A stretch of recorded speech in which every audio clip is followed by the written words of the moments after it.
following is a presentation of Main Street Media, your source for news, sports, and information on Main Street in Middle Tennessee.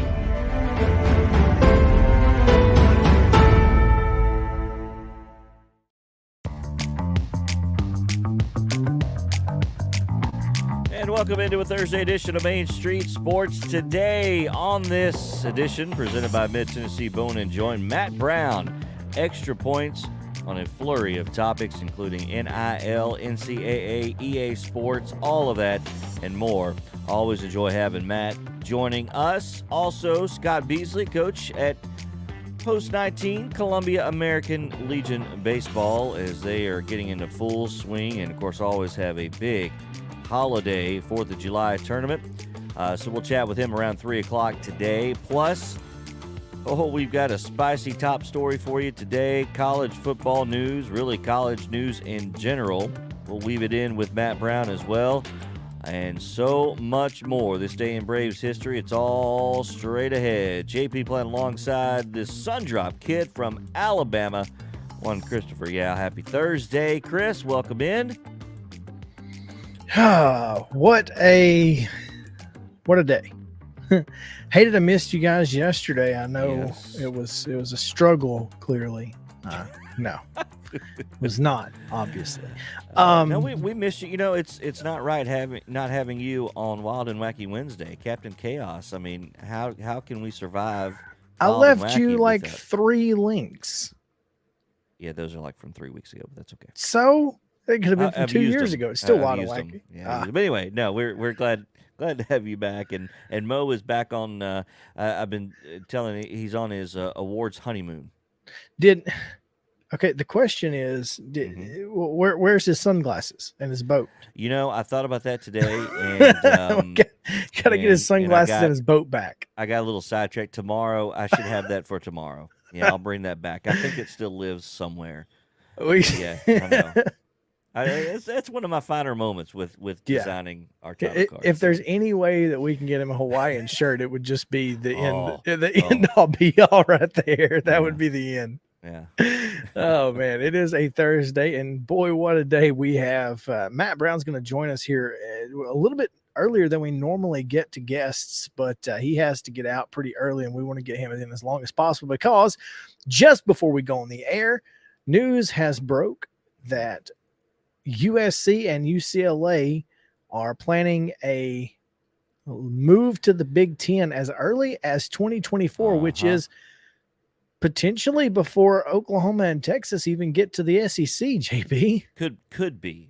Now, there are a lot that think Sure. the Oklahoma, but you're right. As it stands now, 2025, I think, is when they are scheduled to move over. But, early discussions, and, you know, it's one of those, basically, here's a paragraph, here's what I know from a source, enough to put it out there. It's a developing story.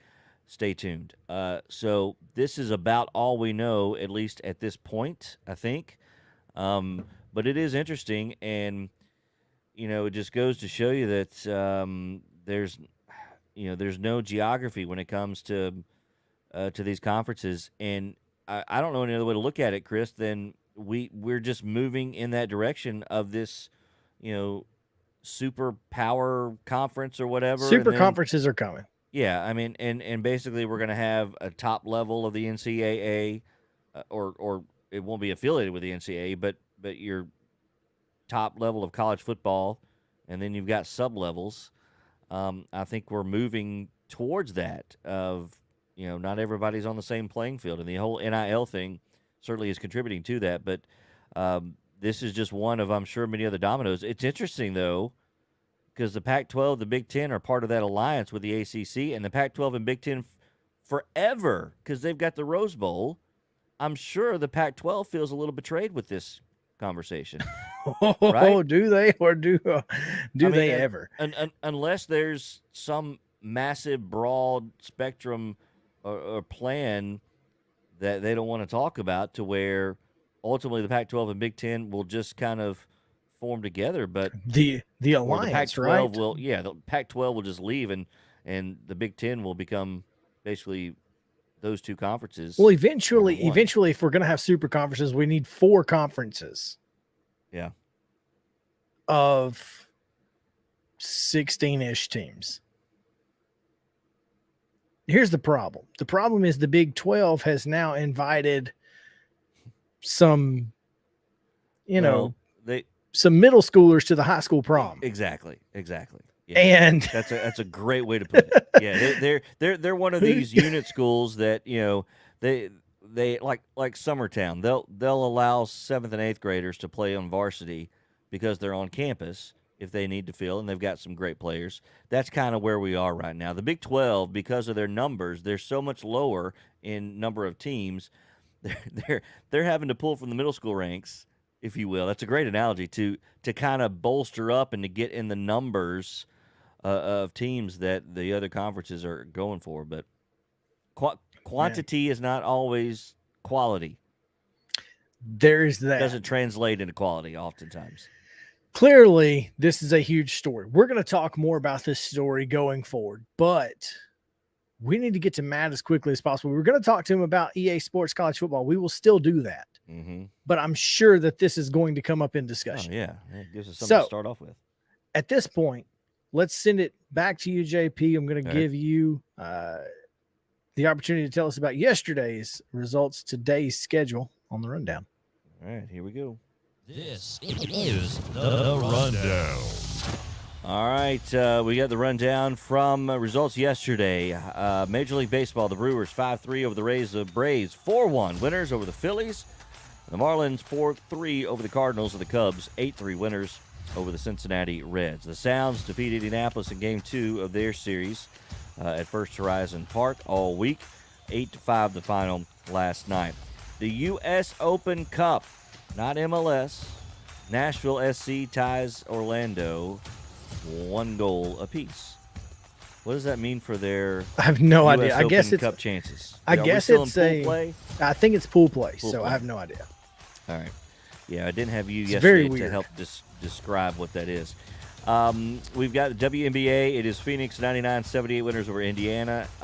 Seattle 88-78 over Las Vegas. And what's this Commissioner's Cup? Commissioner's Cup, from what I understand, and I don't know this to be accurate, but I believe the Commissioner's Cup is like the mid-season, like it's like an in-season competition. So it's the winner, instead of being like the playoffs, it's just it's a tournament within the regular season. Okay. It's very weird.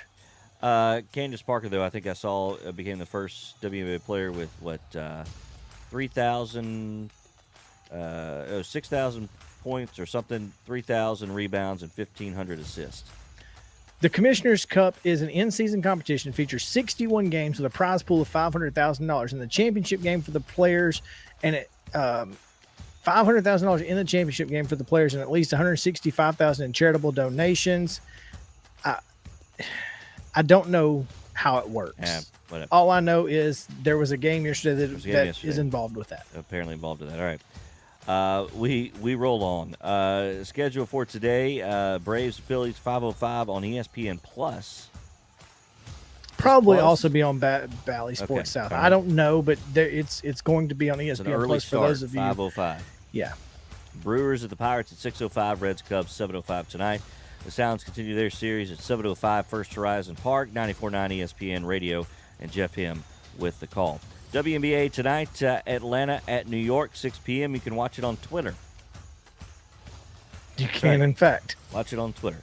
CFL British Columbia at Ottawa, 6:30 tonight, ESPN2. That is your rundown. Thursday.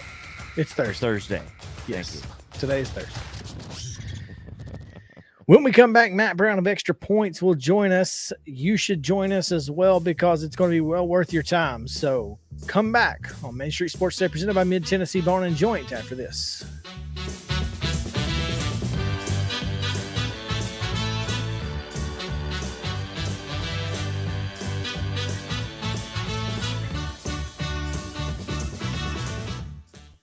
Mid-Tennessee Bone and Joint treats your orthopedic injuries and existing conditions. Our trained physicians will get you back in the game faster.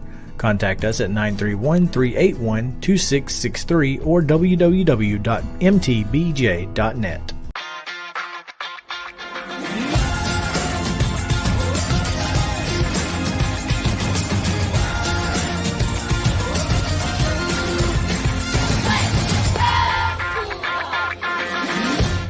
Hey folks, while we take a quick break from the show, I want to tell you about our friends over at Custom Stone Handlers in downtown Columbia. Ed Rich and his team at Custom Stone Handlers believe in leadership. And outside of the military, our greatest leader building platform is sports. Custom Stone Handlers proudly encourages young people to get in the game.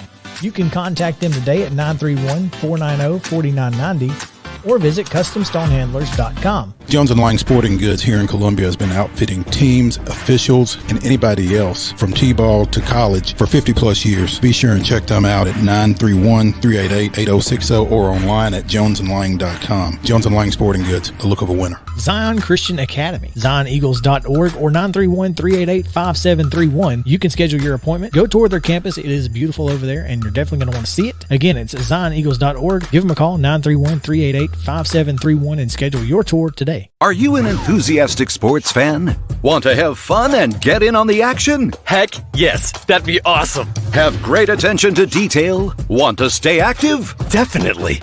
Want to give back to the student athletes in your community? Obviously, yes. Then you'd make an excellent high school sports official. We need more officials in Tennessee, because with no high school officials, there are no high school sports. Sign up today at highschoolofficials.com. Mid-Tennessee Bone and Joint has been the official sports medicine provider for Maury County schools for more than 40 years. We specialize in orthopedic injuries, and our Ortho Quick walk-in service lets you bypass the ER. Visit us online at www.mtbj.net.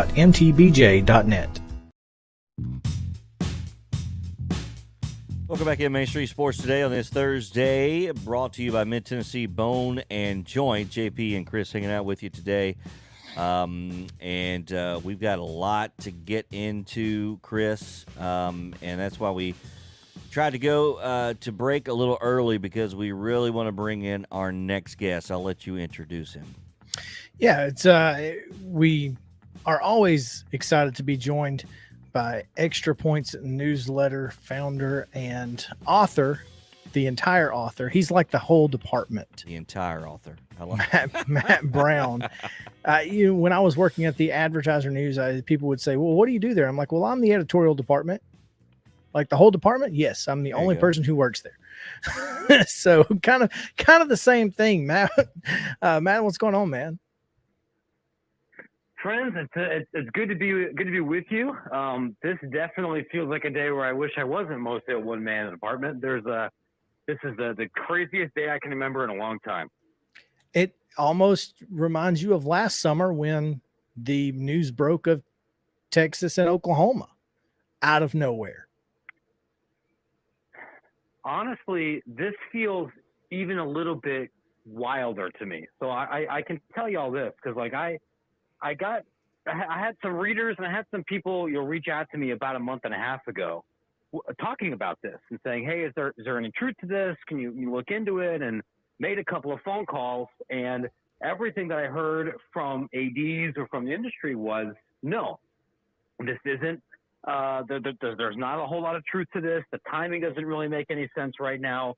This is the kind of thing that could happen in a year and a half. But based on the way the television negotiations are set up and these other administrative things, now it's not the time. Because the way that this broke and who's involved here, I feel like it's even more seismic than Texas and Oklahoma. Because at this point, this really crystallizes a lot of the message board, sports radio, and fan talk and speculation about two super conferences. I think everything's on the table now. If you are a team that is in a big market or has some success in the Pac-12, the Big 12, or the ACC, you are now talking with your university lawyers about how to extricate yourself from your current broadcast agreements. And I just think a lot of the assumptions that came from people that run this industry about how college football is going to be set up, I think they all just got completely blown up right now. That's a big deal. Yeah, it's pretty much this is.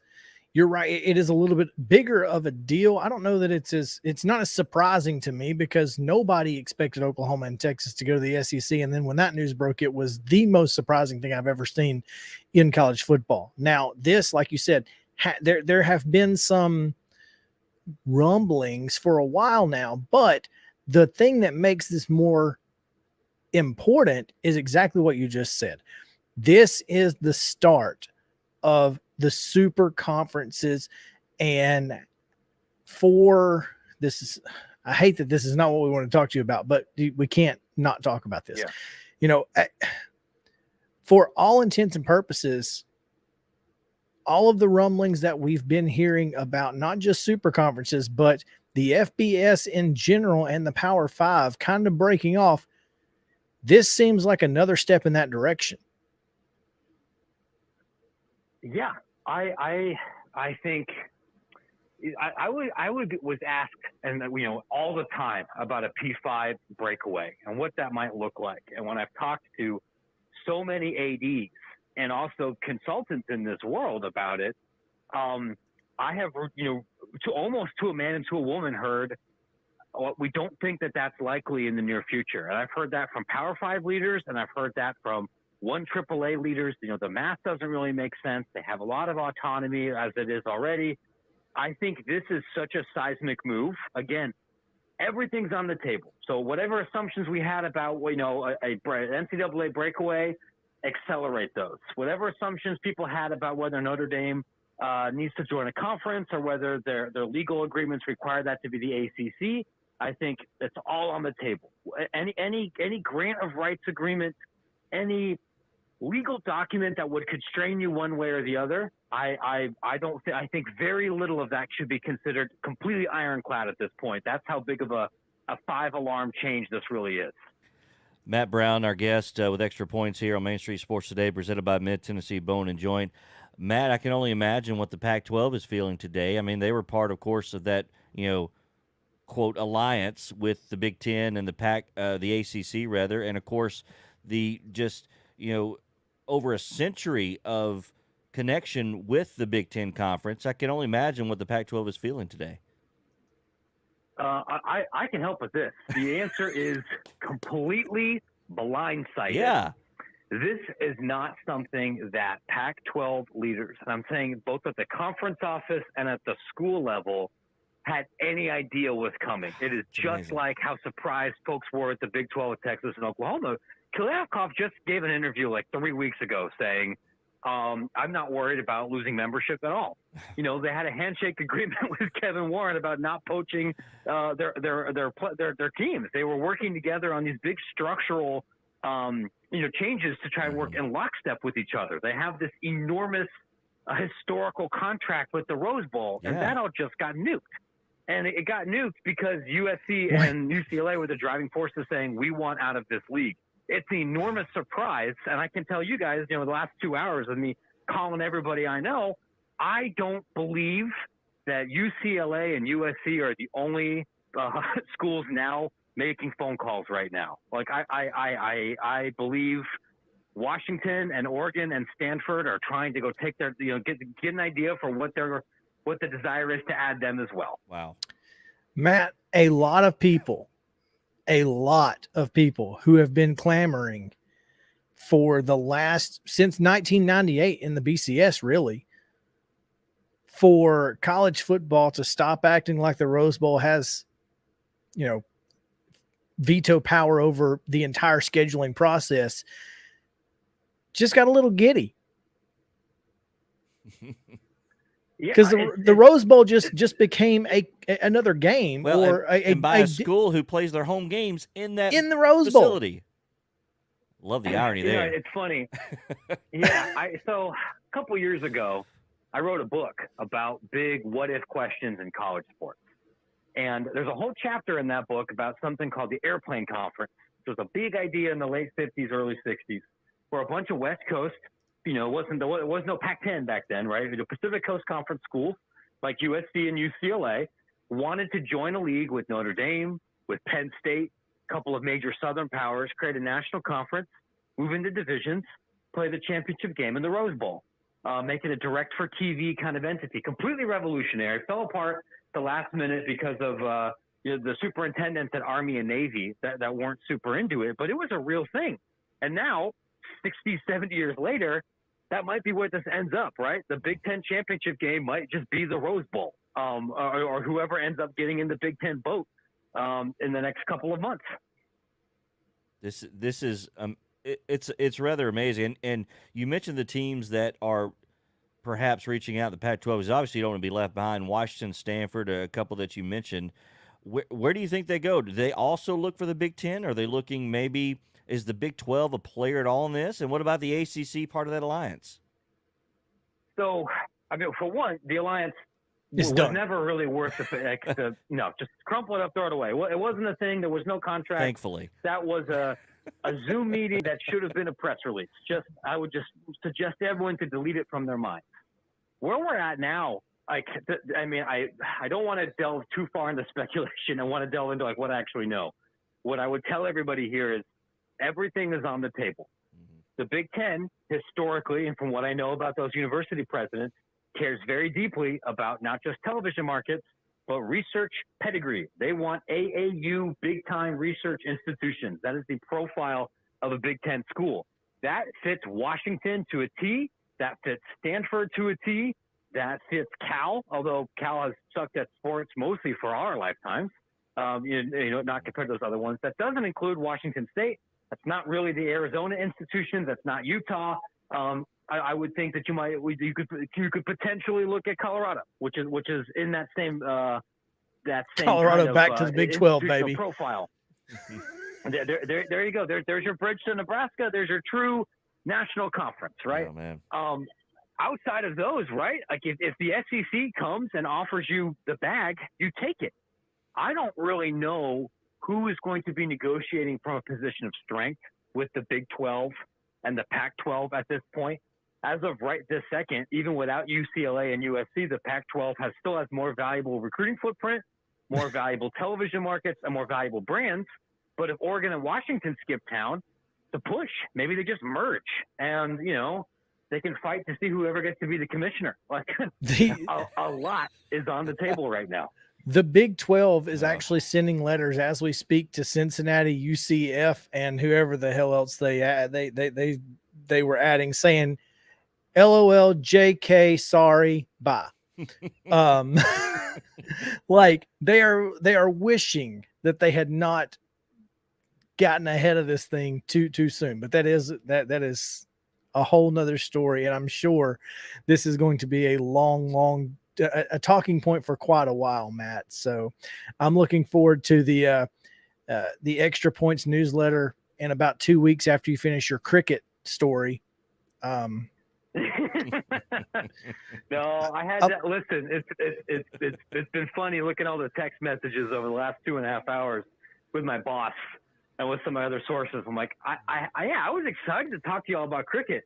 I had another good story planned on Friday. No, that's all spiked. I've got to more cricket pivot to this and yeah. Well, I'm really sad because I was looking forward to the cricket story. Yeah. And you know what? I was looking forward to writing about something that wasn't realignment or NIL because that wasn't what I set out to do for Extra Points, but I kind of got pigeonholed in that world. And then lo and behold, this is going to be my next month. No doubt about it. Matt, before we let you go, we got about 3 minutes before we let you go. So I do want to mention you are the source for EA Sports College Football news. If you are out there and you care about the news of EA Sports College Football, you cannot get any more accurate or timely information anywhere else than you can in the Extra Points newsletter. It's worth the $75 or $150 a year, whichever you choose. So absolutely make sure that you take advantage of that because Matt, I guess the biggest thing that I want to talk about are the schools who are the smaller schools like the James Madisons, the Jacksonville States, how excited are they to be included in something like this when, this is a recruiting tool for them.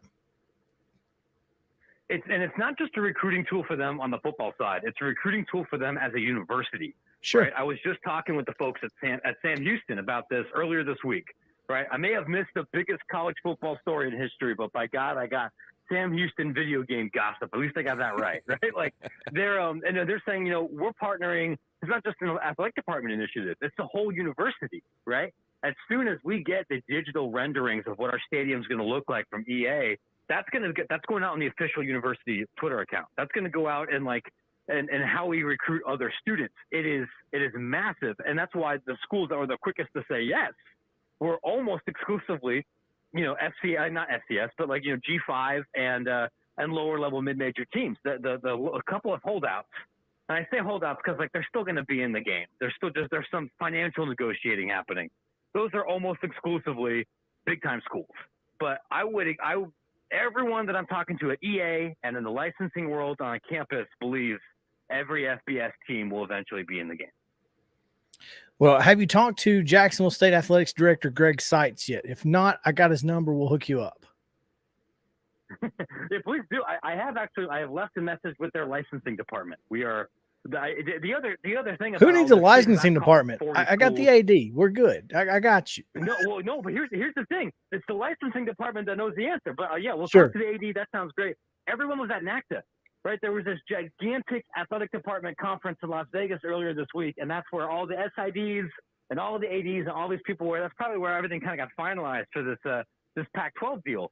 So, Lord willing, we will have more information about this in the video game coming soon. Well, yeah, as soon as it can be. Now that you have other things to worry about. But yeah, seriously, y'all, EA Sports College Football, if you are looking for any news, Extra Points is the only way to do it. I promise you, if you look on YouTube, all they're doing is taking Matt's content and sometimes getting it right, more times than not getting it wrong. Just follow Matt at Matt Brown EP on Twitter as well. Matt, thanks for taking some time with us. We'll get you off here. I know you got other things you got to do, but thank you. Thanks, Matt. Yeah, you bet. Some other time, fellas. Appreciate it. You got it. Oh man, JP. We could talk for hours. About that. We're going to talk for at least 15 more minutes. That's right. On the other side of this break. Reaction Thursday. Mo, if you're watching, check your phone. We're gonna try to give him a shout and see if he wants to weigh in on this subject.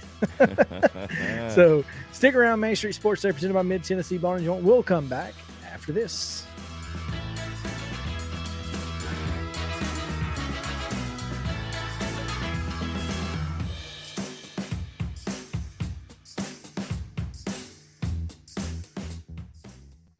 Mid-Tennessee Bone & Joint treats your orthopedic injuries and existing conditions. Our trained physicians will get you back in the game faster.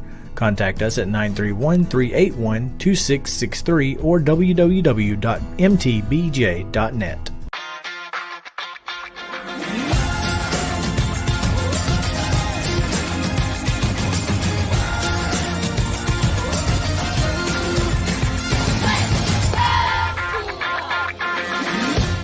Hey folks, while we take a quick break from the show, I want to tell you about our friends over at Custom Stone Handlers in downtown Columbia.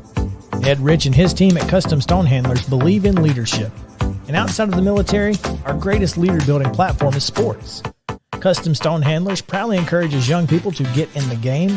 You can contact them today at 931-490-4990 or visit CustomStonehandlers.com. Jones & Lang Sporting Goods here in Columbia has been outfitting teams, officials, and anybody else from T-ball to college for 50-plus years. Be sure and check them out at 931-388-8060 or online at jonesandlang.com. Jones & Lang Sporting Goods, the look of a winner. Zion Christian Academy, ZionEagles.org or 931-388-5731. You can schedule your appointment. Go tour their campus. It is beautiful over there, and you're definitely going to want to see it. Again, it's ZionEagles.org. Give them a call, 931-388-5731, and schedule your tour today. A game without a crowd is just a scrimmage. A performance without an audience is just a rehearsal. Without your presence, high school sports and the performing arts aren't possible.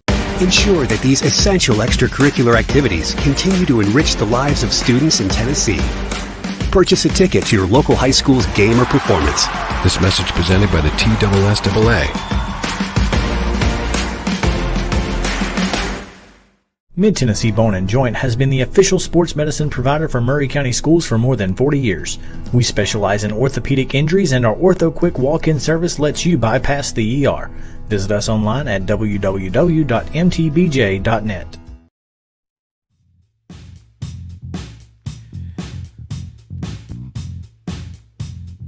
Well, we got one bombshell dropping today on this Thursday, right before the July 4th holiday. Matt Brown, of course, extra points, and you're right. I mean, he's fantastic, and but lucky for us, this happened right before he came on, so we could get his take. If you're just joining us, of course, news broke. I don't know, about 1:45 maybe, roughly, that UCLA and USC are in discussions to leave the Pac-12 and join the Big Ten as early as 2024. It was a little earlier than that, about an hour ago. Okay, if not longer. What a bombshell on this Thursday. But still, it's a bombshell. This is insane because we don't know what to expect next. And here's the thing. Matt Brown just alluded to it, that, there are other schools who fit the Big Ten's model from the Pac-12. Yeah. The Pac-12 and Big Ten specifically have always kind of prided themselves on having those academically, I guess, AAU, prominent. I think, AAU universities, which is, the Big Ten, that's they speak high on the mountain about that. Pac-12 fits in that model, and that's why their their partnership with the Rose Bowl, over all of these years, has been so prominent, and they're two conferences that are as tied together as any two conferences have been since conferences have been involved in college football. So to see something from inside one of these two against the other, it's one thing for the Pac-12 schools to leave and go to maybe the Big 12 or the SEC, but for the Pac-12 to leave to go to what is supposed to be like their brother, it's amazing. So let me ask you this. Yep. If you are the Pac-12 and the Big 12, you are now fighting over a finite set group of teams. Yep. If you are Oklahoma State, Kansas, TCU, etc., your best bet is to move west, is it not? You would think. Rather than trying to go get Arizona, Arizona State, Colorado from the Pac-12 or in Utah, rather than going and trying to get 4 more schools, wouldn't it just be better for you overall to leave the UCF, Cincinnati? Who was the other team?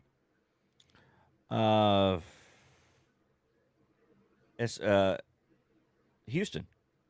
Did Houston. you say Houston? Yeah. That's it.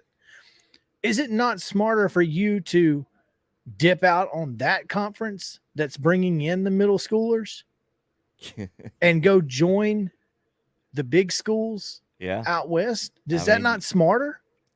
At this point, I mean, and as Matt said, everything is on the table. Sure. And that literally means for everybody in college football. Everything is on the table. So that means what you're talking about, Pac-12 potential opening. So maybe schools like that go look at the Pac-12. It could be other conferences going to pilfer Pac-12 schools. Pac-12 schools looking to also try to leave, so they're not left behind. It's everything is on the table. What is the if you are the Pac-12, you're obviously reeling because USC is your bell cow college football wise. UCLA to a lesser degree, but also very important because you just lost the entire city of Los Angeles in your TV market. Yeah. Oh, that's huge. It's massive. I mean, you just outside of lost New the York number City, two, yeah, the number two market in the country. You just lost it times two. completely. You lost all of it. You didn't lose half of it. You lost all of it. And so and in the college football world, that would be like Alabama and Auburn leaving the SEC and taking the Birmingham market somewhere else. Because let's face it, the Birmingham market in college football is number one. But to me, it seems like going to Dallas, TCU, trying to get some of those big markets in the middle of the country, and then you add a basketball power like a Kansas. I mean, that could be the better option for not only those schools, but for the Pac-12, rather than trying to go low to fill spots with more middle schoolers. Does that make sense? Yeah, to some degree. And by the way, I've been trying to multitask, and I do have our partner in crime, Mo Patton, on the phone. Mo, can you hear us? I can. Can you hear me? We can. Thanks for taking the call, because a lot of people wouldn't in your situation where you are, but you obviously have seen what's happened with the news of USC and UCLA. I'm curious, Mo, your initial reaction when you saw that. It was pretty unbelievable. I mean, we've talked about these realignments and that kind of thing, and clearly geographics are not a concern. I mean, because when I think Big Ten, I always think West Coast, but it feels desperate to me. But you think desperate by USC and UCLA, or desperate by the Big Ten? Both. Yes. Okay. I mean, this is a reactionary move by the Big Ten to try to pretend like they matter as much as the SEC, right? Yeah. I mean, clearly the Big Ten has gotten tired of hearing it just means more. And wait a minute, it means a lot. See, we're bringing USC and UCLA Big Ten and more Rose Bowls than any other Pac-10, 12, 8 teams. So, I mean, if you can't beat them, join them. I mean, there's just so much going on here. I mean, what does this do to the Rose Bowl? Well, takes it off of New Year's Day, hopefully. Hopefully hopefully the Rose Bowl no longer gets to set college football scheduling for New Year's Day. You're right. That would be really nice. That would be really nice. Yeah, I'm sitting right there in the middle of the day like it is. It's a little bizarre to me. I mean, you're Penn State to USC, UCLA. I mean, we talked about the Big East when they were talking about bringing Gonzaga in, and we poked fun at some of these others. I mean, the Big Ten doesn't get to the Big Ten, which is not how many teams they got. They don't get to be exempt from having fun made of them just because they're the Big Ten. When you're reaching from Rutgers and Maryland to USC and UCLA. Well, that was the big thing is, I mean, what is it? New Brunswick? Is that where Rutgers is? Mm-hmm. I mean, New Jersey, yeah. to Los Angeles. I mean, it's a good thing that NIL exists, because you better be paying me if I've got to go play a football game, across the country, and then come back and go to class 2 days later. Well, are you kidding me? Here's the good news you're talking about from New Brunswick, New York to LA. The Big Ten has this promo commercial that is an animated that starts, in New Brunswick, or starts at the Rose Bowl, but it incorporates that. It goes really cross country. Now they really don't have to change that. They can just add a couple of different logos in the Rose Bowl instead of putting the Rose Bowl parade. So, I mean, the top two markets in the country, Big Ten will have that. They own their own, obviously, television network. Yeah, Big Ten network. Fox has some subsidiary, but nothing like the partnership between the SEC and ESPN. So, we're talking about potentially just ripping up television contracts with all of these. Mo, this just really open. It's just like the NL just really opens up everything, every possibility. Everything on the table at this point. I mean, if this is the real deal, I mean, I saw it on Twitter and screenshotted it to y'all as soon as I saw it, and I think you were probably just coming on, but y'all had seen it, I'm sure, as well. But I mean, who's reporting this? How substantially do we have this? I've seen Nicole Auerbach and yeah, the but Athletic. The OG the Athletic is the tweet that you sent, Mo. Yeah. Now that being said, no, the initial tweet that was sent out was from John Wilner. Mm-hmm. And Nicole Auerbach just said, got off the phone with someone who believes this eventually leads to 2 mega conferences, but there was nothing that she said, got off the phone with Big Ten officials or anything like that. I mean, this is, I guess it's really just kind of a rumor right now, but there's nobody at USC or UCLA in the last hour who said, hey, wait a minute. Or from the Big Ten. Mm-hmm. Exactly. Wait a minute. Well, the Big Ten, I would guess would want this to be out there, but nobody in Los Angeles is saying, no, this isn't accurate at all. Contrary to other things going on in Los Angeles. It's one thing to float out there that these two schools in particular are, maybe, dipping their toes in the Big Ten water.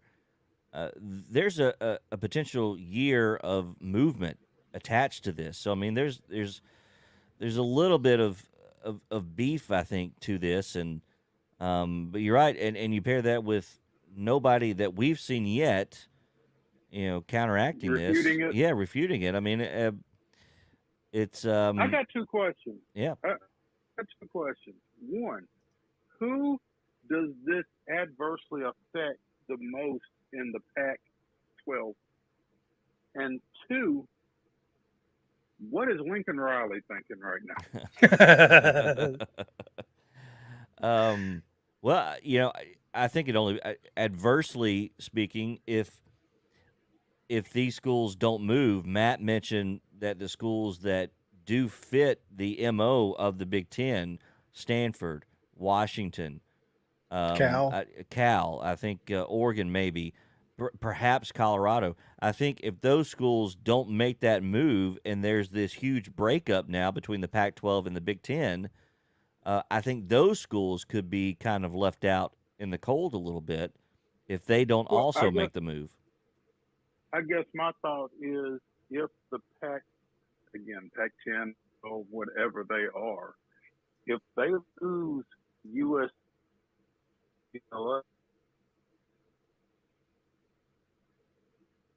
He's getting to an island somewhere. I'm not moving. You dropped out for just a hair there. Oh, okay. If the rest of that plays together, which program loses the most by not having UCLA and USC in that conference? That's a good question. I think they all do. I think they all do. You're right. The Pac-12 was reliant on USC, UCLA football, and being in the LA market. Yeah.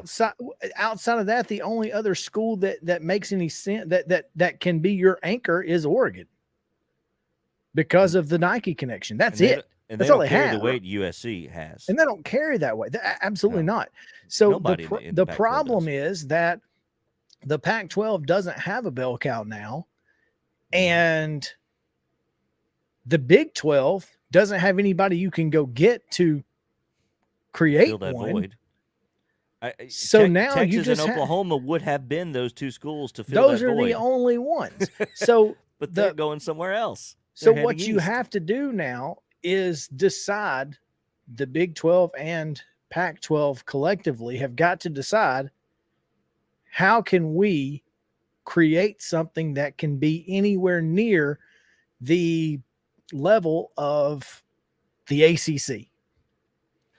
Because remember, the ACC is not, I mean, right now, in competitively, they're not there. In football parlance, no. In the football world, they're not there. So, we can't sit here and act like the ACC is just is on par with the Big Ten and the SEC. It's not happening. You've got to create a conference that is on par with the ACC just to stay relevant. Mo, How do they do that? Yeah, Mo, I got a question for you that just kind of came to mind, and I know, most everything we're talking about is speculation, but these are huge dominoes that are going to fall with this news today.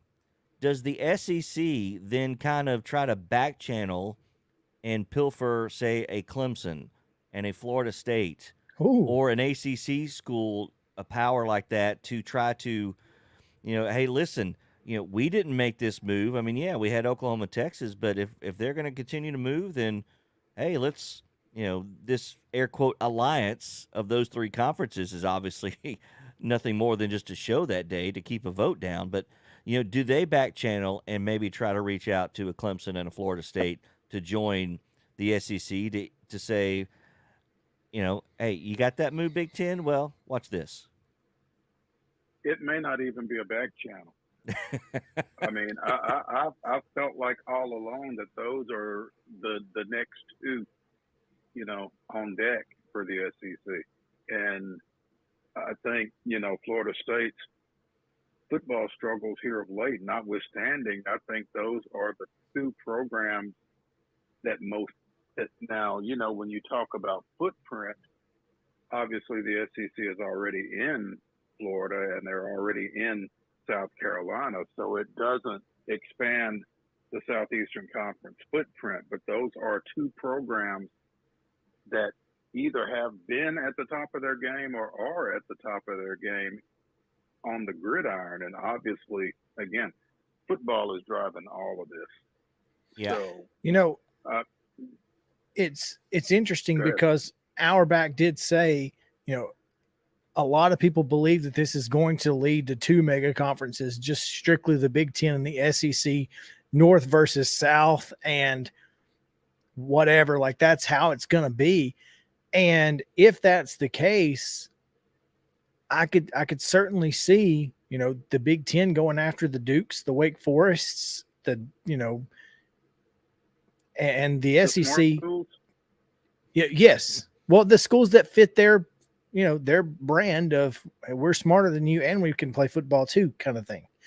It's interesting though, because like you said, those three, Miami, Virginia Tech, they could all be SEC schools in the future, because what is stopping us from getting to 24 team conferences and no longer being under the thumb of the SEC or of the NCAA? And there's been so much talk about, those Power 5 schools just splitting off and doing their own thing across the board. And if you got to 224 team, I don't even know if you would call them conferences at that point, but once you got to there, then that's pretty much the foundation of something like that. And again, like you said, Miami, Virginia Tech, Florida State, Clemson, and the ACC doesn't recover from that. No, it does not. Notre Dame can't save them from that. No, and then if the Big Ten says, okay, well, we'll take Pittsburgh and Syracuse, which is hardly the same, but they go north, like you said, and take some of those teams, then you're getting really close. And then, Duke, Stanford, smart schools. and you're right. You're right there at it, pretty much. Nebias and Wilburn. You've destroyed the. Go ahead. No, I was just going to say you've destroyed probably two conferences, both the Pac-12 and the ACC, with that, and the Big Ten is just sitting there going, Big 12, excuse me, sitting there going, what in the world just happened? Their head's spinning, and with this new commissioner that they just got, that I don't know what's fixing to happen with that. But Nebias Wilburn said, "I'm old enough to remember when Kevin Warren was quote in over his head." Funny how quickly things change. And a Michigan, Memphis football reporter Evan Barnes at the Commercial Appeal replied, "They called that man everything but incompetent." Crickets now. He's Kevin Warren is playing Toby Keith right now. How you like it? How do you like me? No question, man. So this is what a day it has been, man. What a day. Never a dull moment. Wasn't it about this time last year, or maybe a little later, when the Texas-Oklahoma started to break? That's what I said. I'm pretty sure I'm pretty sure somebody in which and Matt alluded to it. The AD's conference just finished up. And so I think that's kind of where these deals are finishing up, is that AD's conference, which happens in late June, and folks are getting wind of stuff like this a little earlier than they used to. Those AD conferences, for some reason in my head, I'm getting this vibe of like the Continental Congress, in the 1770s, as they've all got wigs. They were forming, this new country, and oh man, I just kind of get that vibe. All these backroom deals and seedy ballroom corners, and it's powdered wigs. Yeah, the wigs help out too. So no question with the visual. Oh man. We could talk about this, as Chris and I mentioned, after Matt, for hours and hours, and most certainly I'm glad we were able to get your take, because you certainly have an opinion on this, and but we'll let you go, Mo, and not bother you anymore. Oh, you're fine, man. I appreciate y'all calling.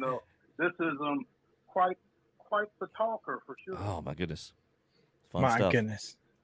And stuff. We are going to talk a little bit about the Braves, but we're going to take a break to do that. So, JP, take us out, and we'll come back with some Braves talk before we get to our second guest in the second half. So, stick around.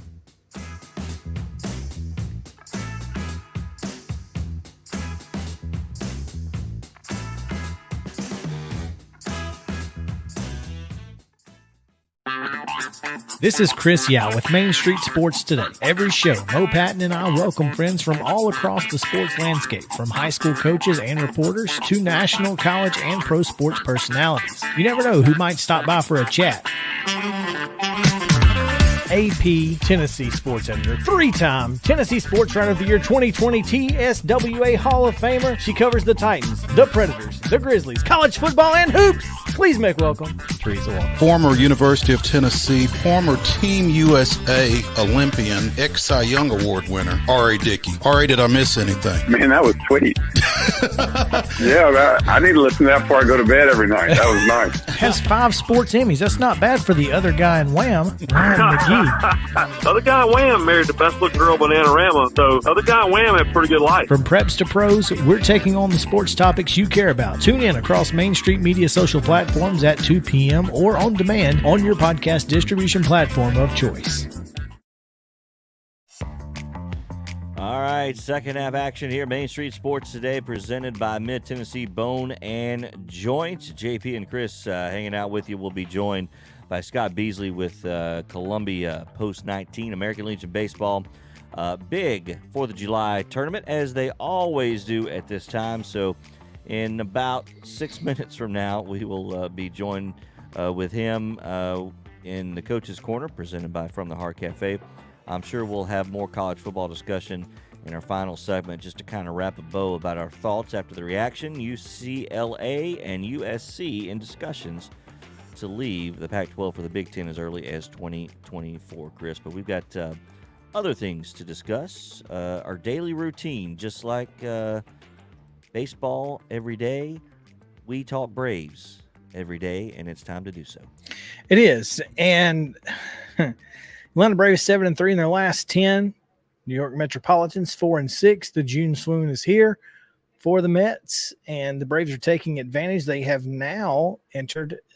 They are one of the two teams in the wild card spot.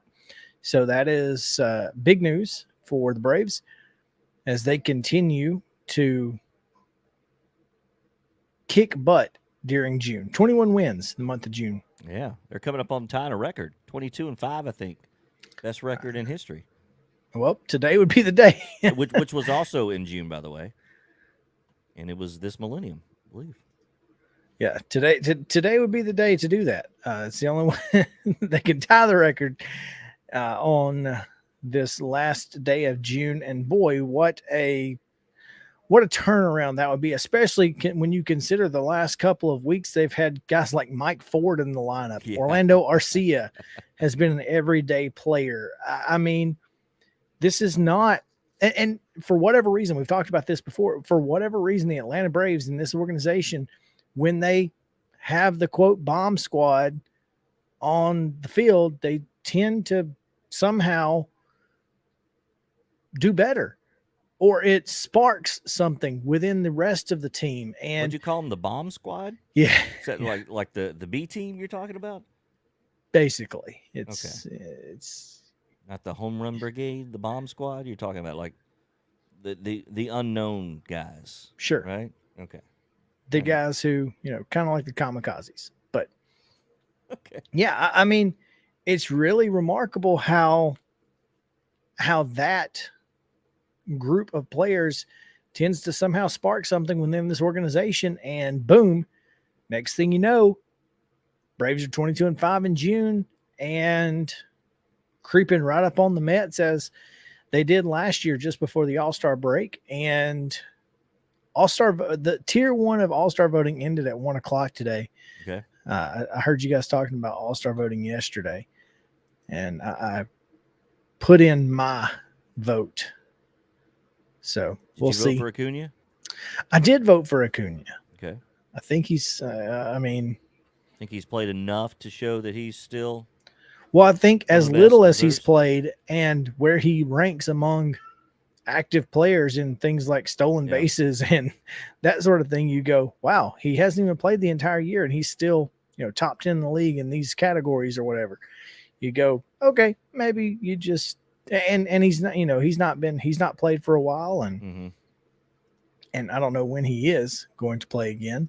I know the Braves are kind of taking it easy with him because why do you need to? Right now they're playing great, so it's been a heck of a month, and it concludes tonight in Philadelphia before moving on to Cincinnati. Kyle Wright had another great performance last night. Braves win 4-1. There you go. It's been a good month. It's been a good week. They're 7-3 again, like I said, in their last 10, and playing as well as they've played all year long. You just have to hope that continues tonight in the series finale, as again they play on. What did we see? ESPN Plus ESPN Plus. Yeah, I'm not sure if everybody can see it on ESPN Plus. I doubt that's an exclusive rights if it's on Plus, but that's probably. Just my thought. Probably not. So Ian Anderson and Aaron Nola will face off. Aaron Nola, 4-5 on the year, 2.98 ERA, less than 1 WHIP, 0.90 WHIP. So for every inning Aaron Nola pitches, he gives up less than 1 walk or hit. That's remarkable for someone with a losing record. Conversely, Ian Anderson 6-4 with a 4.60 ERA and almost 1.5 WHIP. Just goes to show it doesn't matter how good you are on the bump. If you don't get any run support, you can't win ball games. Yeah. Oh, well, the Braves are away, but some news back home, Chris. I know that you added in there, and some sad news today from Truist Park. Yeah, the voice of Truist Park, Casey Motter, passed away in his sleep last night, and it will not be the same going into Truist Park and not hearing "Hello, baseball fans." I mean, that was kind of his thing, and I think he was one of the creators of Ballpark DJ. Okay, which is an app that you can purchase and have your little league team announced by a pro announcer with walk-up music and all that stuff. That's awesome. Yeah, it really is. Why didn't we think of that? That's exactly what how did we not think of this? Why didn't we think of that? But yeah, so our condolences to the Motter family. Casey was the the PA voice of the Braves since 2006. So he spent time at Turner Field and of course at Truist Park since its inception. So again, our thoughts and prayers out to his family and to the Braves organization, who I'm sure are in mourning today. Yep. All right, let's take before we take a break, we got this day in Braves history, so let's do that. And we'll go back to 1970. Riverfront Stadium was rushed to completion so the Reds could host the All-Star game. They had no electricity in the concession stands, and the scoreboard would occasionally misfire. Hank Aaron, however, did not misfire. There you go. Well played. He hits the Park's first home run off Cincinnati starter Jim McLaughlin in the first inning to help the Braves win 8-2. There's your little nugget. There you go. Hank Aaron. I wonder how many ballparks he that can't be the only one that he had some historical home run in, whether it be the first or the most. I bet he's on a lot of lists like that. Oh, I'm sure. Yep. I'm sure. All right, let's take a break. Scott Beasley, Columbia Post 19, set to join us momentarily to talk about the Independence Day Classic going on right now across Murray County. So stick around. Main Street Sports Day presented by Mid-Tennessee Bone and Joint us back after this.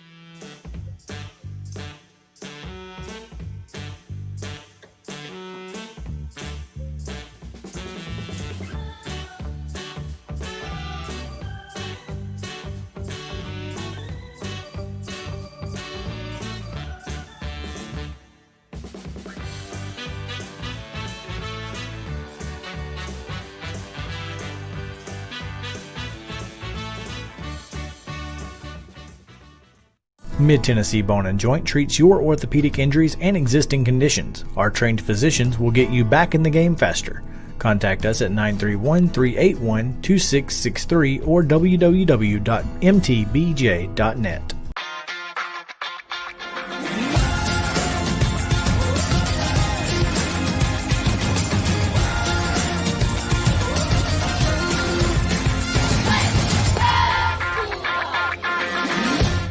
Hey folks, while we take a quick break from the show, I want to tell you about our friends over at Custom Stone Handlers in downtown Columbia.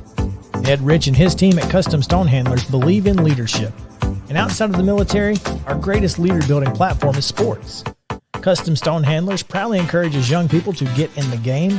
You can contact them today at 931-490-4990 or visit CustomStonehandlers.com. Jones & Lang Sporting Goods here in Columbia has been outfitting teams, officials, and anybody else from T-ball to college for 50-plus years. Be sure and check them out at 931-388-8060 or online at jonesandlang.com. Jones & Lang Sporting Goods, the look of a winner. Zion Christian Academy, ZionEagles.org or 931-388-5731. You can schedule your appointment. Go tour their campus. It is beautiful over there, and you're definitely going to want to see it. Again, it's ZionEagles.org. Give them a call, 931-388-5731, and schedule your tour today. Are you an enthusiastic sports fan? Want to have fun and get in on the action? Heck yes, that'd be awesome. Have great attention to detail? Want to stay active? Definitely. Want to give back to the student athletes in your community? Obviously, yes. Then you'd make an excellent high school sports official.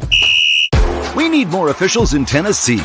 Because with no high school officials, there are no high school sports. Sign up today at highschoolofficials.com. Mid-Tennessee Bone & Joint has been the official sports medicine provider for Maury County Schools for more than 40 years. We specialize in orthopedic injuries, and our Ortho Quick walk-in service lets you bypass the ER. Visit us online at www.mtbj.net.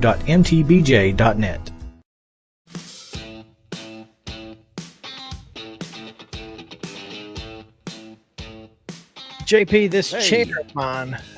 Is it not working with you? So it just kind of slowly will go down. The slow leak. Yeah, it just slowly just kind of creeps down throughout the show, and I'm like, hey, I'm way getting shorter than I was earlier. Why do I look funny on the screen? So there's that. Anyway. Mo sent us a tweet, and we'll get to it in the next segment, about Kansas, Oregon, and Washington. So there's that. Where are they headed? We'll talk about it. Some Nashville Predators / Philip Forsberg reports coming out. So all of that coming up here in just a few moments. But I want to talk to someone from your neck of the woods, JP. Yeah. He's not in the Berg today, but he's typically down there. Today, he's in Maury County. As across Maury County, you can find post-19 baseball and multiple age groups in their Independence Day Classic. And we have the seniors, Coach Scott Beasley, on the line with us. Coach, what's going on, man? Not much. How are y'all doing? I'm doing pretty good. This is Coach's Corner, brought to you by From the Heart Cafe out in Chapel Hill. Renee Hart and the fine folks out at From the Heart taking great care of you, and will always do so. So make sure to go find them. Again, if you're headed towards Henry Horton, it's right on the right off of, is that 99, JP? Take a right off of 99, and then boom, right there into the parking lot. Can't beat it. Can't miss it. It's delicious. Great sandwiches, great desserts, and all of that. And you can get yourself a book. Hey, it's right. You can pick up a book and read while you're waiting. All kinds of great stuff. Scott would know about that. Scott's smart like that. Yeah, he's read a book or two. Big book guy.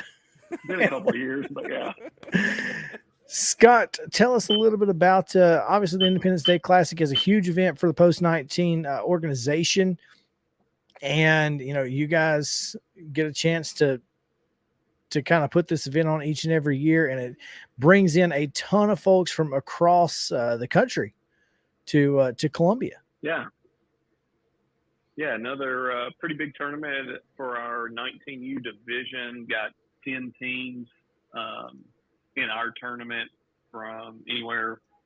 Got 3 Tennessee teams, 4 Mississippi teams, Kentucky team, Indiana team, and an Alabama team. So, got it from several areas. And then I believe the 17U division has another 8 teams. I think total of 18 teams kind of in the area for the weekend. Our division is at Columbia State here Thursday, Friday, Saturday, and then at Spring Hill as well on Thursday and Friday, and Richland on Saturday. Wow. Yeah, this is one of those, this is a tournament that, again, huge for this area and has been going on for a very, very long time. What do you hear from the other coaches? And, as far as this tournament, when you reach out to them, it's not hard to get them to recruit them to come to this tournament, is it? Yeah, no, I mean, it's usually, historically, it's been one of the better Legion tournaments really in the country, for at least the last 15, 20 years. We've had teams from all over. This year had a couple from Minnesota and Wisconsin that kind of backed out due to rising travel costs. But, understandable. Still not hard. Understandable. But overall, still not hard to find teams. Honestly, most years, we're usually turning teams away. And one of the cooler things about Post 19 and Legion ball is that, this is kind of one of those things where it's not just players from, for Columbia Post 19, it's not just players from Murray County. You kind of reach across Southern Middle Tennessee to put the team together, and you guys are part of something, historically significant in this part of the country. Legion ball is a massive deal here in Southern Middle Tennessee, specifically in Murray County and Columbia with Post 19. So continuing that tradition has to be important for you. Yeah. I mean, it's big to keep it, as well as we can. I want to say, I think Post 19 now been going on 93, 94 years. Wow. So it like you said, it is kind of a fabric of our local community.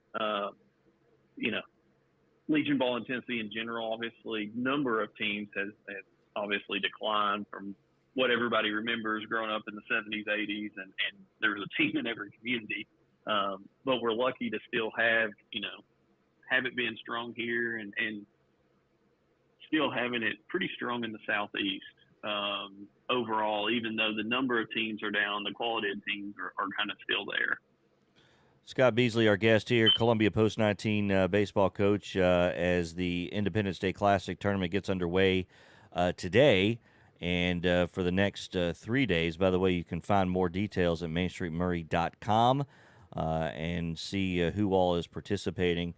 Of course, the American Legion tie-in, as you just talked about, is a really key component to all of this, and the uniqueness that the Legions themselves instill with these young guys and the players, and how baseball is played, and in general. I know having this Independence Day Classic tied to the American Legion is a pretty special thing as well.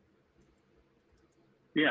I mean, it's a great organization that teaches kids more than just the game of baseball. We're lucky here in Columbia to have such a supportive post that has been there with us throughout the whole time. Some teams aren't as fortunate to have the support from the local posts that we do. So we're very blessed to have the support of the Legion, and the Legion will tell you, we're one of their best advertising tools that they have. So. Yeah. So talk about the tournament a little bit, Scott. Did you guys get started this morning? Actually, just started here about 5 minutes ago. Gotcha. Okay. Here at Columbia State, Tupelo is playing Nashville Flyers here in the first game. Like I said, actually just started. So we got 3 games tonight here at Columbia State. Same at Spring Hill. Post 19 will play at 7:30 tonight against a team out of Mississippi, Amory, Mississippi. And then 4 games tomorrow at Columbia State as well, starting at 10. Post 19 will play at 2:30 and 4:45. Chris, it sounds like not only Scott being a coach, are you also running the scoreboard? Tournament director or scoreboard? You run the scoreboard today? Can you hear the beat? No, it's okay. See, that's the kind of commitment that he has to this. It's the kind of thing you have to do when you're running the tournament, Scott. Is it not? 2 hours ago, it was 2 hours ago. It was stocking the concession stand. There you go. And, so at least now this is in the air conditioned, pushing buttons. So yeah. He moved somebody. Said, I'll take care of the scoreboard. I can go sit down and take care of the scoreboard, the air conditioning. Absolutely. Yeah, somebody else can handle that. Yeah, teams. I'm just looking at the schedule. Teams from Mississippi, Kentucky, Alabama, all across Tennessee. Multiple teams in Indiana. I mean, this is one of the biggest Legion tournaments, not only in the Southeast, but probably the country, Scott. Yeah. As far as, quality of teams, I mean, Tupelo's back again, and they were finished third in the World Series last year. Evansville, Pontotoc, Mayfield, Tuscaloosa, us, all of those teams have pretty consistently been in regional tournaments as well. So, as you talked before, a lot of teams are interested in coming down because they know they're going to face some of the better Legion teams from our area. So it definitely does have that. There's a couple of larger Legion tournaments when you get up into Minnesota and the Dakotas, but for the Southeast, we are, definitely one of the larger ones in our area. A lot of local flavor. Luca Boylan at Spring Hill. Ryan Kasmeyer. Is it Kasmeyer? I don't know how to say his last name. Correct. Kasmeyer. He played at BGA. Okay. And then several others from the area. I know Quint Miser, who is had a great career at Spring Hill High School. This is a pretty, I guess, experienced team that you have. Yeah. I mean, obviously, a lot of guys have played a lot of time at the high school and college level. As typical summer ball is, still trying to kind of figure out who fits into what in the summer. You got to get through enough games, get through enough times, the guys showing up. But good experience, good pitching. Hitting will come around the more people we see.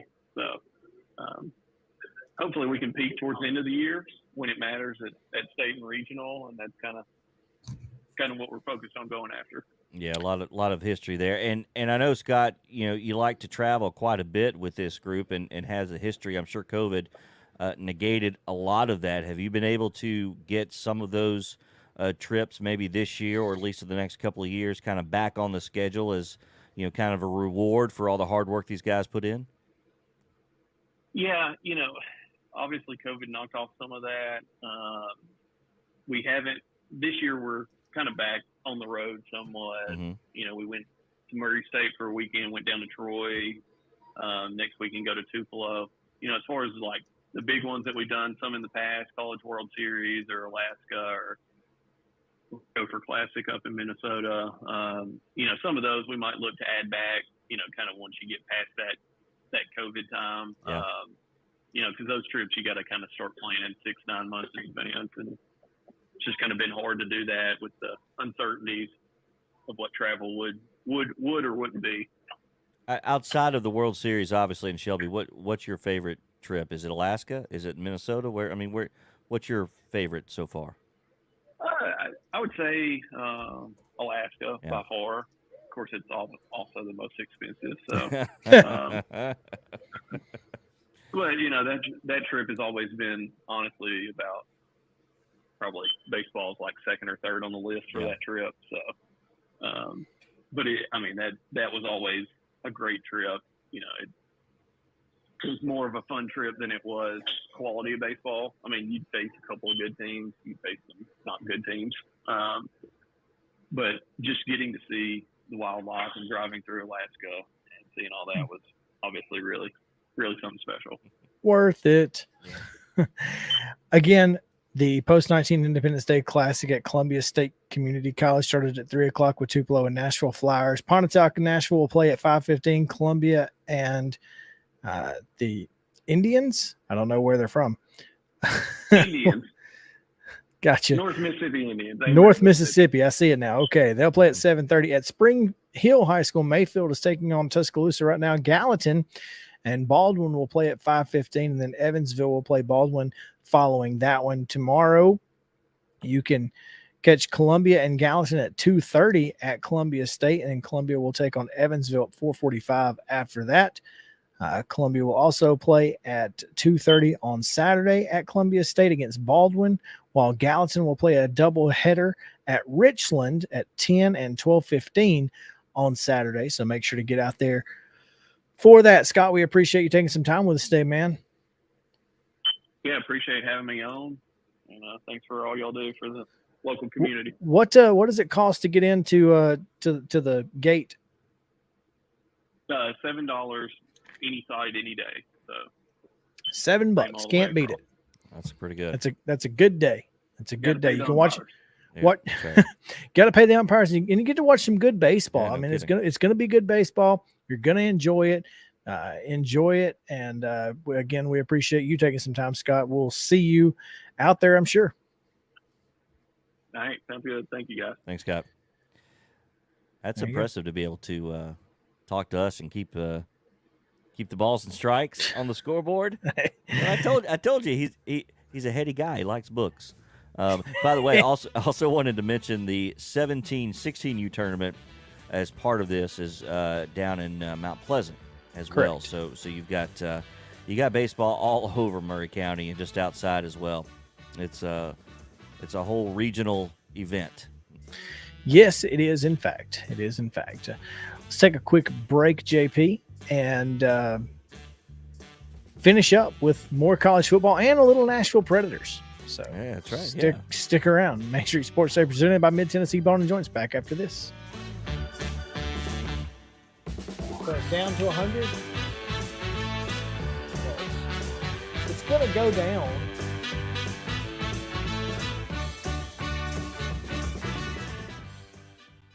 Mid-Tennessee Bone and Joint treats your orthopedic injuries and existing conditions. Our trained physicians will get you back in the game faster.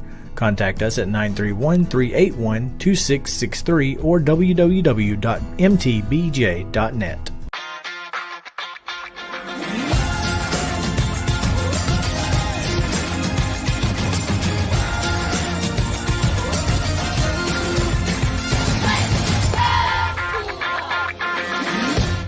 Hey folks, while we take a quick break from the show, I want to tell you about our friends over at Custom Stone Handlers in downtown Columbia.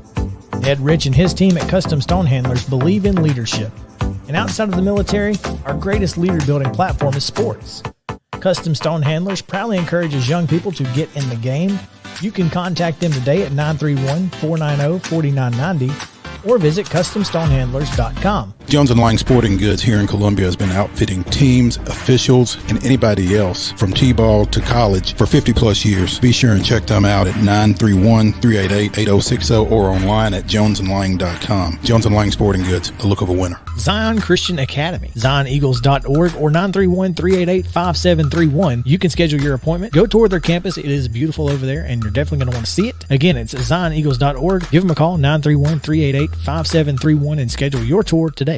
A game without a crowd is just a scrimmage. A performance without an audience is just a rehearsal. Without your presence, high school sports and the performing arts aren't possible.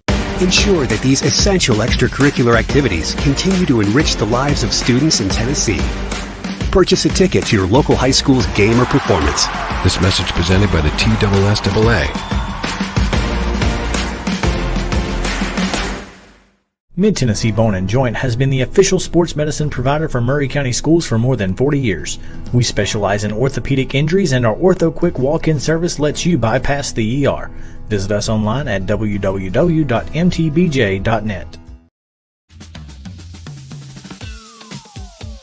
All right, final segment here, Main Street Sports Today, presented by Mid-Tennessee Bone and Joint on this Thursday. JP and Chris hanging out with you, and in case you're just joining us, of course, news just before we came on the air today at 2 Central was UCLA and USC in discussions to leave the Pac-12 conference to go to the Big Ten as early as 2024.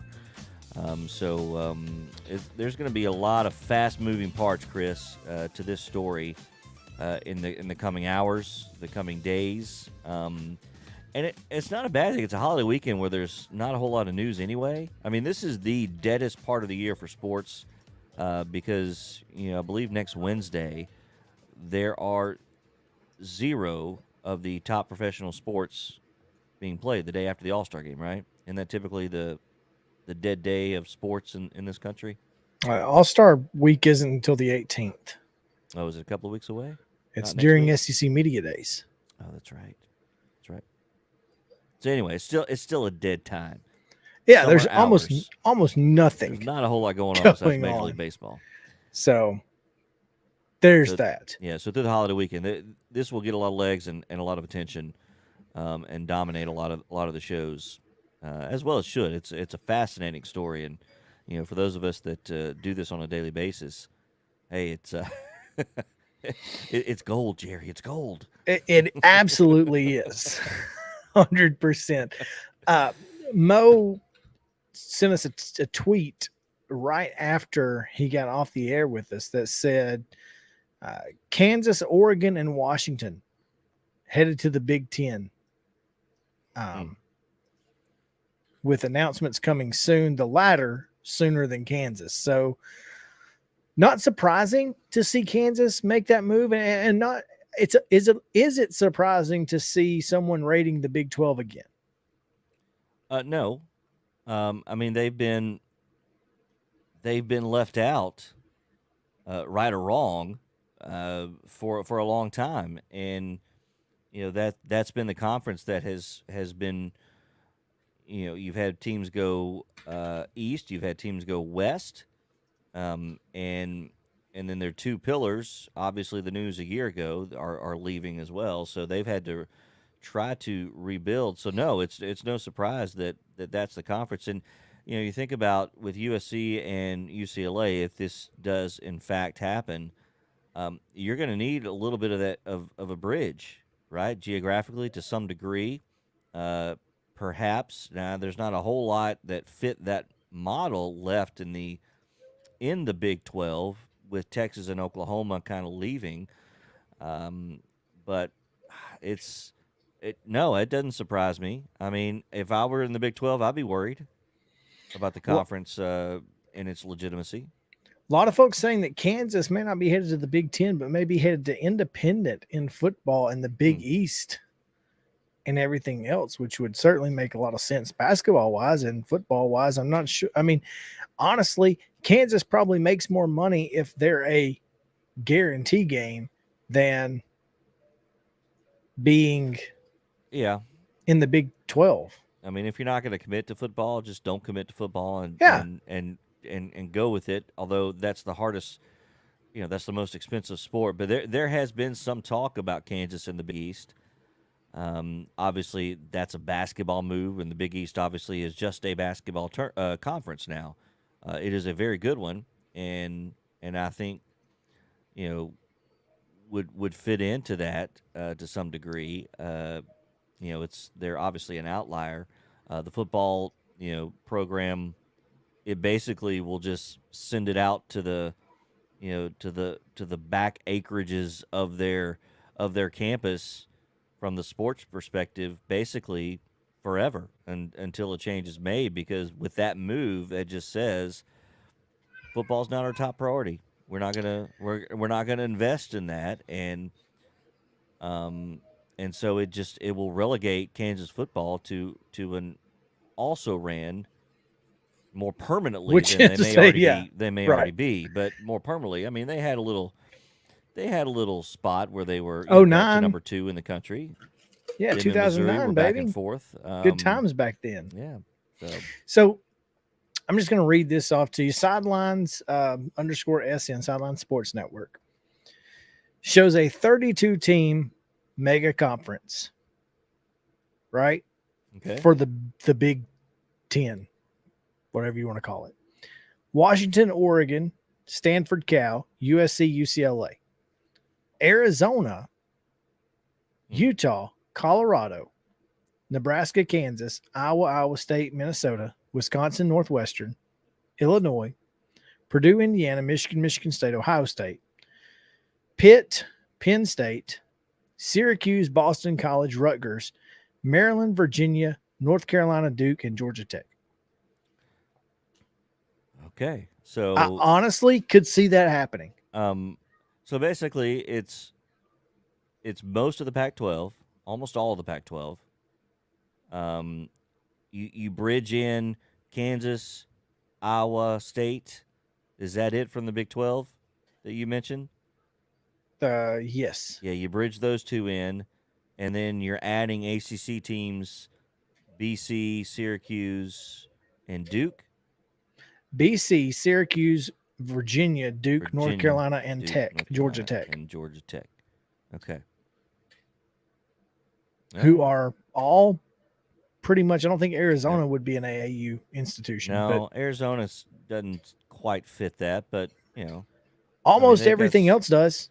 Arizona's, they've got a basketball pedigree, and 32 teams gives you the ability to run it like the NFL. Yeah. or as a conference.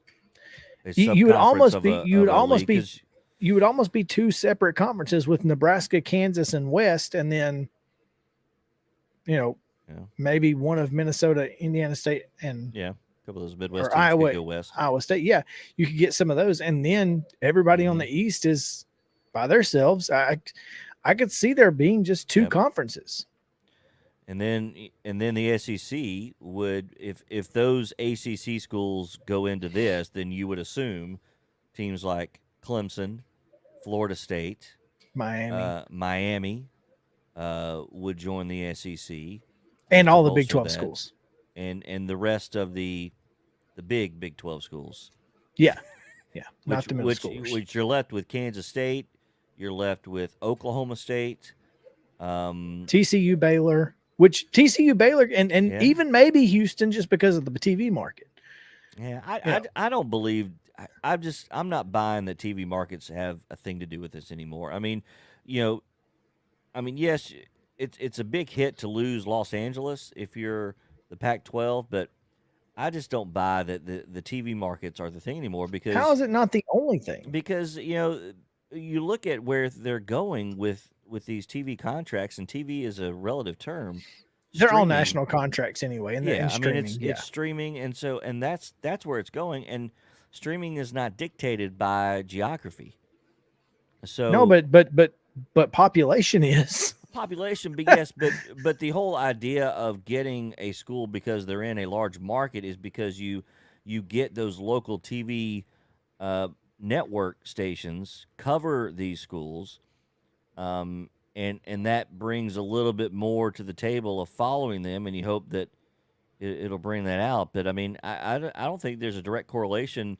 I think it's a part of the decision making, but it is not at the top, where at one point in the last, 10, 15 years, that was the talk. Now, whether it actually was, but it was assumed by the mass and by the media that the market size had so much to do with the conferences, and I just don't buy that is the case anymore, and it won't be moving forward, in my opinion.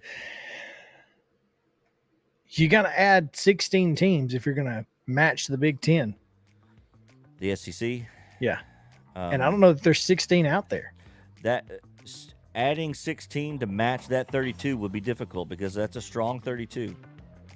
I mean, you're talking West Virginia, maybe Louisville, Clemson, Florida State, Miami. You get the rest of the ACC and the rest of the Big 12 and get close to that. But the power that you've got in the current SEC can still, I think, match toe to toe. Sure, but you just may not have the numbers up to 32.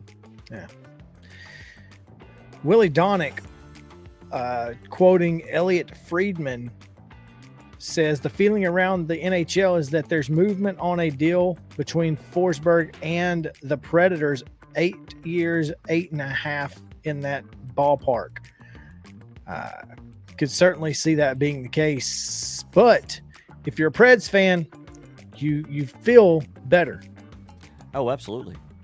Any movement towards what you just said is a huge positive, because up until we got the news this week that this may be happening, the vibe was that it just absolutely was not. That it was, hey, the Preds are on the downfall and they're going to let this one slip away, and we're going to have to crash and burn before we can rebuild to get back up to the Stanley Cup final. So this is a good sign. This is a good sign. All right. What a busy day. Man. That's going to do it for today, JP. Ooh. Let's just... Matt Brown, the only serious professional journalistic thing I can add to this website right now is that I would not buy a Big Ten t-shirt with these 16 teams on it just yet. So true. Well done, Matt Brown. Counterpoint, wouldn't that be the best collector's item, though? It's true. Yeah. Tomorrow, Jeff Him joins us, hopefully, as he typically does on Friday, ahead of fireworks at First Horizon Park. And John Glennon will join us and talk a bit about where things stand on Philip Forsberg and the Nashville Predators. We'll also maybe talk a little Titans, etc. So should be a good day. Come back tomorrow at 2 o'clock. We'll have a lot to talk about. Who knows what's going to happen between now and then. So appreciate you guys hanging out with us today. Mo Patton on the cruise ship. JP down in the Berg. I'm Chris saying goodbye from Columbia.